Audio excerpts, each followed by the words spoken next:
should go. But did you mention how you got picked up by Ghost?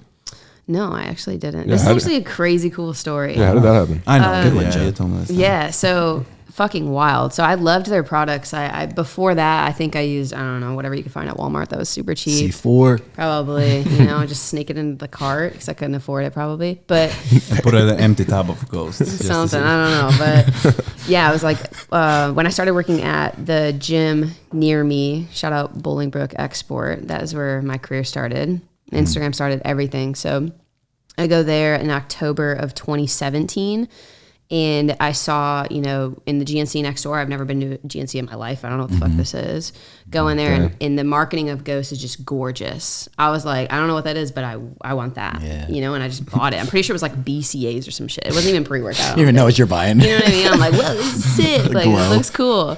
Glow wasn't out then. But I ended up buying that, and that was like one of my first products, and I loved it. Like, I loved the taste of it. I loved the way it looked. Like, it was just so appealing. And you're in the gym and you pull it out. And like back then, people are like, what is that? What is that? I had the same thing. I went in GNC. I was like, can I try that? Like, Ghost it is really appealing. The fucking, I love them. Gotta keep going through. They crushed it, and so that's kind of where like my journey with like loving their products started. And then obviously I started to become a little bit more knowledgeable about it, and I would just tag them in a ton of stuff. I think it was 2018. I don't know what month it was, but I posted a picture holding a tub of protein, cereal milk, and then I think it was like pre-workout on top. And I tagged them, and I tagged like Be Seen was like one of their taglines, still is. And I became Legend of the Week. So they used to do Legend of the Week where they would take a bunch of people who supported the brand and they would post you like on their main feed with like a swipe. And so I became Legend of the Week. And the next day I was walking into work and I look over and there's a Ghost booth at GNC. And I'm like, no fucking way. So I walk over there and I ended up meeting CJ, who's now my manager with Ghost. And, we just kindled a relationship. I got his number and he's like, yo, we're going out this weekend. I think it was that day. He's like, we're going to Tao. The owners are coming out. Everything. I was like, fuck yeah. So ended up going out to the bar. It wasn't the bar, it's a club. It's fucking wild. It's insane. Ended up going out, met like a few of the athletes at the time. And then right when like Dan and Ryan, the owners, came through, it was just like it just wasn't the best first interaction, if I'm being like completely honest. Like they wanted us to clear out once the owners came through, and I was like, I just felt uncomfortable. Like the club is just not a space for me, but especially back then. I'm more comfortable now. I just wasn't as confident then. Yeah. And I was like, you know what, I'm just gonna like dip out. So I left. CJ messaged me a few days later and was like, what happened, whatever. And I was like, it's not the same for me. Gotta go. Left. I just kind of like left it at that. I just kept supporting the brand. And I think it got to a point where I reached out and I was like, what's the next step? Like, how do I become more and a part of this? As I was starting to grow a social media following.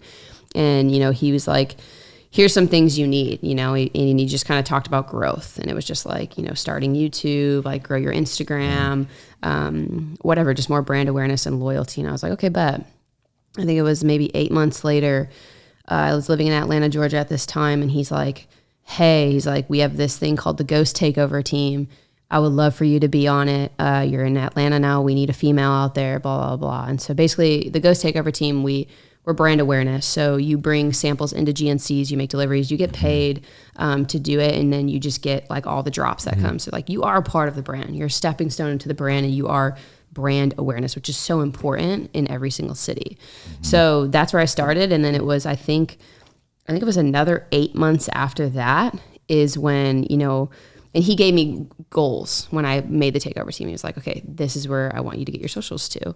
And then when I think it was like 8 months later, he saw that I was doing all that. And I was like, when can I get to this next step? Like, so I want to be an athlete. You hit all those goals. I hit everything. Okay. I was doing great. I was doing more than that. Yeah. And it was after my first summer shredding, I think. And that was when I like was struggling through like a binge eating type issue. And he saw that I was still growing, and he's like, okay, he's like, you know what? He's like, we're gonna take a chance on you. We don't know if you can convert. Like, we don't know. They have no clue. At this point, I think I'm still like well under 50K. I'm like maybe like 30, 35K, something like that. Still good numbers. Yeah, back then it was. Now it's, it's such a different world. And so he, they brought me in at the lowest tier you could possibly bring a Ghost athlete in, and I immediately did so well. Like immediately converted because I was supporting the brand since I started social. And you were in the ecosystem. People associated you with the brand right away.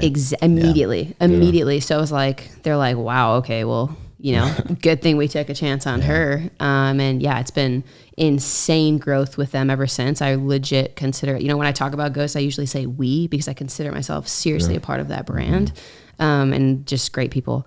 Great people. They've given me so many opportunities. They've taken a chance on so many different things with me. And I'm, you know, forever blessed for just meeting CJ at that booth. Next to the gym that was definitely meant to be. Right, like, you can't make that shit up. You can't, like at all. It's fucking insane. I love that. And shout out Dan and Ryan. I fucking love them. Love them.